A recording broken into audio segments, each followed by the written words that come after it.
and then we're going to focus on a couple of topics.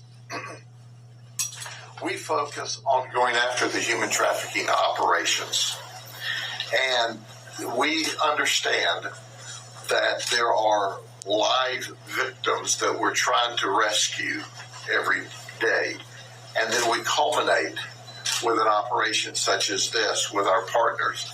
And the only reason we can be successful is because of the number of partners that we have.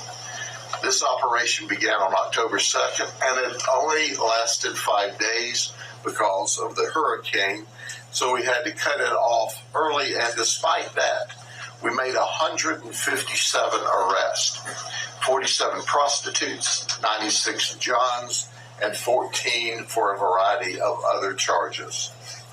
We arrested one for human trafficking. Usually, it's remarkably difficult to find the human trafficker, but we did this time. We also rescued 4 potential victims of human trafficking that admitted it up front. Now, our wonderful NGOs that are here today will follow up with all of these people, because after creating a relationship and partnership, usually they identify others who, once they become accustomed to the NGOs and see that they're there to help them, may also be noticed. But we are excited that we were able to rescue 4 potential victims of human trafficking. Now, this is such a popular thing in Florida. You know, you come to Florida on vacation. A lot of people want to leave on probation, and this time was was not different than any other time.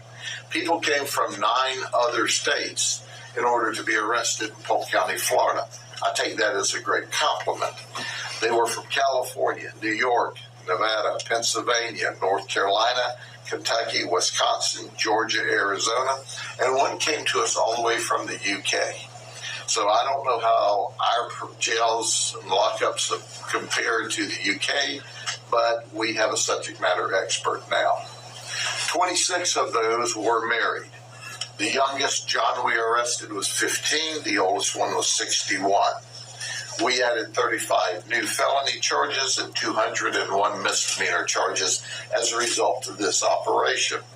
What's interesting is that there were 327 prior felony charges that had been filed against these people. So we weren't dealing with a lot of people who just stumbled in by mistake. And there were 455 prior misdemeanor charges filed against these people.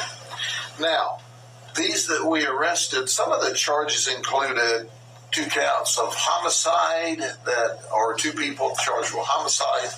Apparently those were all crossed in the process. Vehicle homicide, kidnapping, robbery, and then a sundry of other charges. So there was some very bad people that we arrested. Now, for just a moment, I want to focus on what I think is a huge concern, and that huge concern is those that came here illegally.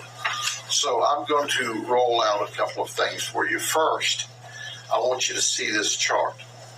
25 illegal immigrants were arrested in this operation. They were from Venezuela, Cuba, Colombia, Guatemala, Honduras, and Mexico. 16% of these total arrests were people who should not even have been in this country, but they were here. And they were here because we have a federal government that enabled these criminals to come